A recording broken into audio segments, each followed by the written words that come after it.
Hey guys, it's Bethany Schnieder here, and welcome to the next episode of Let's Play Gossip Girl. Excuse me, I still have a lot of mucus. I still have a lot of mucus in my throat from last week. As people might have not know or might have not get the memo, I've gotten sick.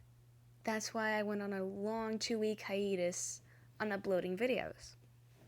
So yeah, that was interesting, especially in the middle of the summer. And now, thanks with the cold getting me and my mother, we can't go to see fireworks. But it's okay. At least there's that barbecue thing going on on the 4th of July, so I'm not complaining as much. But anyway, what's this notice right here? What is this? What is this? What is this? What is this? Fine, I'll continue with the story then. Last time where we left off, we were meeting Leon for the first time, and so far he is pretty much stone cold face and didn't give a flippin' crap because he didn't take the towel. Basically, he was been pushed into a pool for no good reason because of Blair said something like stupid or something. I don't know. It's her problem, her ordeal, whatever. And the fact that she decided to just go, just be all and everything, so yeah, I tried. Deborah tried to offer Leon the towel, but he was just like, nip, just nip. And I'm like, bruh, take the freaking. I want to continue if I can.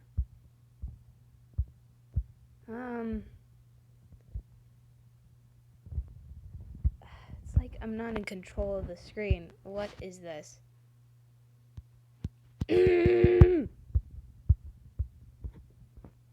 Give me just a moment, real quick. It's working! It is working. I finally got it working. So, yeah, somehow my screen kind of froze on me a little bit, even though I can still scroll it up and down, but yeah, that was weird. Episode 1, New Guy Part 2. Sorry about that. Next, someone working the party brings me Serena's dress, and I go inside a room nearby to get changed. Just my luck. I sigh again. When I try it on, I see her dress is surprisingly revealing on me. Oh man. I mean, I'm not a big fan of having every single part of me revealed. Like little bits and pieces, not a whole lot. Don't get kinky and dirty here. Dang. Easy. Back up, everyone. I'm not so happy about the look, but I really have no choice. Yep. Maybe if I just tuck it in a little here and there, it'll be okay. I'll just have to try to make it work. I'm still figuring out how to make the dress fit when I hear someone opening the door. I realize that I'm basically half naked, but I'm kind of frozen in shock. Oh god. No. Oh, lovelies, help me. What is this? Oh no. Holy crap. 2 people barge in getting all hot and heavy with each other. Not again. What the sex? Wow. It's Nate and an older woman so busy making out they don't even notice I'm in the other room. Is it that the woman Serena and I just met? But she didn't come here with her husband? Oh my gosh. OMG. I hold my breath. No idea what to do. This is so nuts. Oh, her husband is gonna give her heck. And then you're staring. Leon. Hi, Leon. A low whisper just came behind my head. Seriously.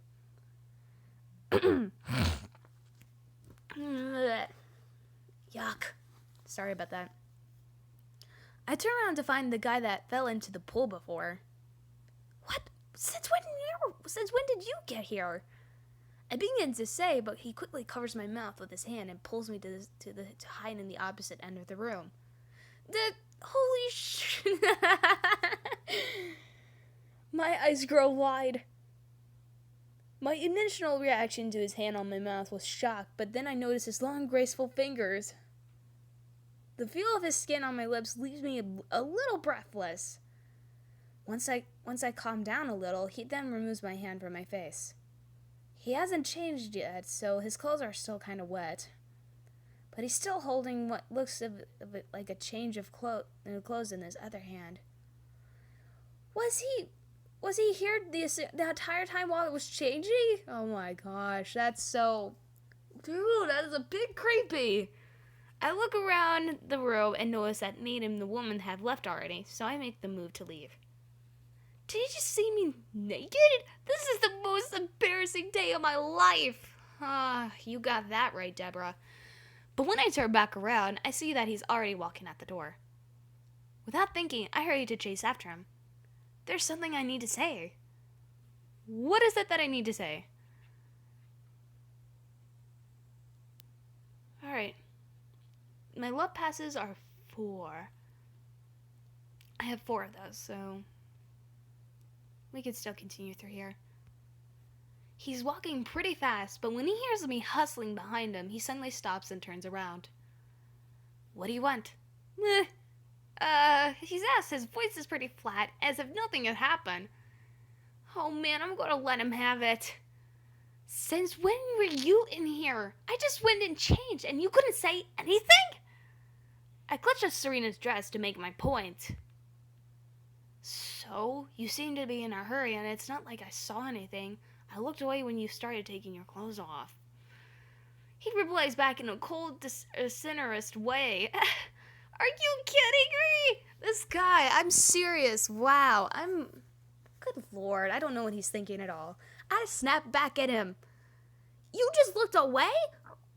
Would it have killed you to just say something, you perv? I say so upset, and all I can think about is walking away from this jerk. And then I hear him whisper, ooh, some people like danger, you know. Is that simple? What? I turn my back around briskly, ready to give him a piece of my mind. But I kind of drift on the fluffy carton and suddenly lose my balance. Oh shit. Damn it! A small cry escapes my lips and everything goes in slow-mo as I fall down. But suddenly I felt someone's strong arms around me, helping me up. Who would have guessed? Huh? It's Leon! Oh, for heaven's sake. The guy mutters with a hint of irritation. I looked up at him, feeling both flustered and humiliated. I am painfully aware of his muscular arms wrapped around me and his body pressed to mine. Then I remember just how revealing my dress is. Oh my gosh! Oh no! This is pretty intimate. In this pretty intimate position, I don't even know the guy. Thanks. My voice comes out a way shakier than I liked it to be, and then I pulled away and straightened myself as I think of what to say. But my heart is beating too loudly for words to come out. Dang. When I raise my head, our eyes meet, and I can feel the blood rushing to my face. Dang. I can't stand it any longer, so I just walk away. Way to keep it cool. The worst part of all this, despite my best instincts, I find this guy to be insanely attractive. Man, this is nuts. Deborah, you got it bad. You got it really bad.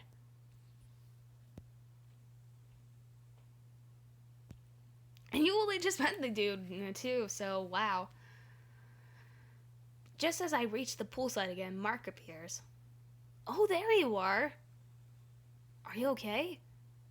Yeah, everything is... I managed to calm myself and smile. Thanks for saying something before. Huh? I answer back confused. What? A worried smile appears on Mark's face. You know, the guy that fell into a pool? He's Leon, an old friend of mine. He just got back from doing a year abroad. He's not a bad guy, but he's not the most approachable. Yeah. I finally say in agreement. So his name's Leon, and he's the Dark Knight Gossip Girl was talking about. Yep. But what was that? What was all of that about the Eye of the Storm? He's definitely not the friendliest person, but what did he do to get such a bad reputation? He may be a little rough, but don't think too badly of him, okay? Mark says, knitting his eyebrows. Make a choice.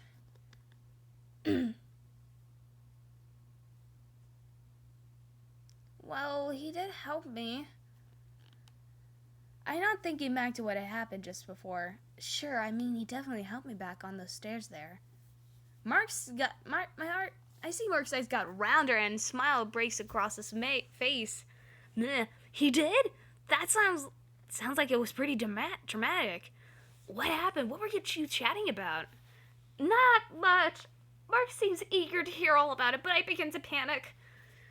I wonder if I should tell Mark about Nate. My heel hit one of the steps wrong, and I lost my balance, and I'm afraid I couldn't thank him properly enough. I offered up vaguely. By the way, I see you've changed. I heard Serena lend you your dress. She made a right call. You look pretty hot. Thanks. It's all a little embarrassing, but I tell him what happened while I was changing.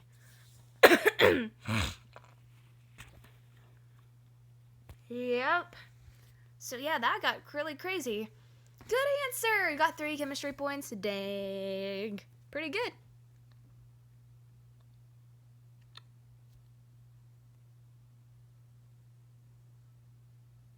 Alright.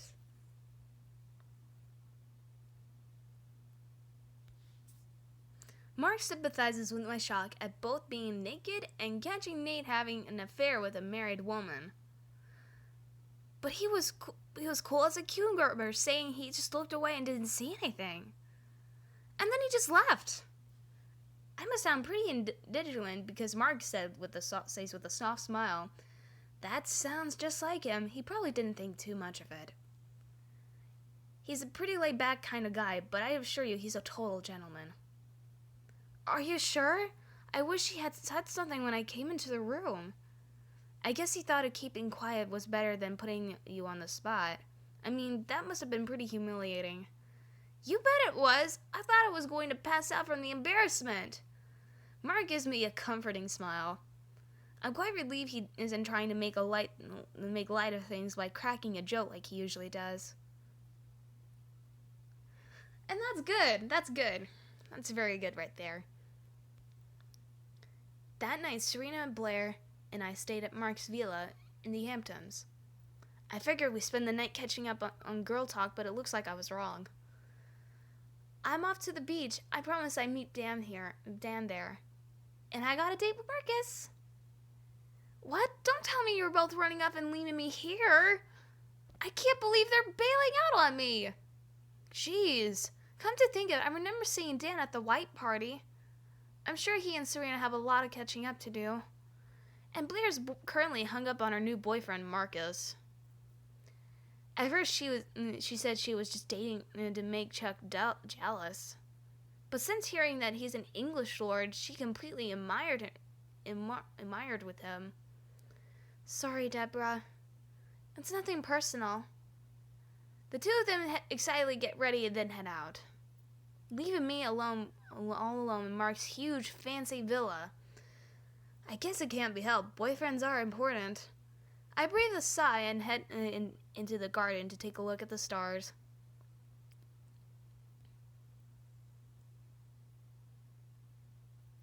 The vast garden has been carefully tended to and the night air feels good. In the afternoon, the ocean stretches as far as the eye can see, but bathed in darkness. The only thing visible are the stars in the sky. This is amazing! The stars do look completely different here than they do in New York. While I'm happily sitting there staring up at the sky, I hear a thud come from a clump of bushes on the other side of the garden. I sit up with a startle. What's that? I move closer to the bushes where I heard the noise come from. What is that? Oh, just tell me it's a squirrel. Please tell me it's just a flippin' squirrel. I would be so surprised if it was somebody jumping at us. Just a few steps before reaching the bushes, I noticed a shadow moving. Oh! Ah! I screamed without thinking, quickly jumping back. Without looking to see who or what it is, I return to run back to the house, but then I hear a low voice. Oh, it's you again. What? I squint my eyes at the familiar voice. I finally make out that it was Leon. Oh, it's just you. He glances my way for a second before averting his gaze as if he is disearnest. I let out a huge breath of relief. My heart is still racing from before. What are you doing over there? Nothing much. It's not really any of your business. It is when you scare the crap out of someone. I immediately feel irritated. Sorry, Mark, your friend is kind of a jerk. I think to myself before giving Leon another once-over. Then I notice something strange. For some reason, Leon has both of his hands in front of him and it looks like he's holding on to something important. I'm curious of what it could possibly be. But he's already turning to leave and I take a few steps back to move out of his way. But in doing so, I hit the back of my knee on something. It feels like a garden bench. I stumble backwards and fall onto it. Are you freaking serious? Man, Deborah, you're a little clumsy today. Or tonight, excuse me. Leon immediately holds out his hand and pulls me up again with the same strength he displayed before. Thanks. I say it, and when I lift my head, I see something fly up from Leon's other hand. What's that? I catch a glimpse of the silhouette before a second before it vanishes into darkness. Is that a dragonfly? I murmur in surprise and then turn Leon's way. He doesn't say anything. Without paying me any mind, he just walks away. No, I don't get this guy at all. You're telling me. Get back here. This was definitely Leon, right? So he was here catching dragonflies? But why? I shake my head. He's kind of weird, I suppose. I never met anyone so strange yet so majestic before. And I can't help but remember the feeling of his finger on my lips. So if I feel a little bad, I should apologize. To be continued. That was pretty interesting right there. So chapter's completed, but the episode isn't quite over yet, so long way to go. Oh, sorry from Serena. Oh, I don't think I've read this. Are you still out with your friends? Don't stay out too long or I'll get worried. Dad. No worries, Dad. I'm fine. I'm not in trouble. I'm sorry I had to bail out on you tonight, but tonight may be my last chance with Dan. Wish me luck. Good luck, Serena. So thank you so much for watching this episode. Please make sure to leave a like, comment, and subscribe. Stay tuned for more videos like this, and I'll see you in the next one. Peace. Bye-bye.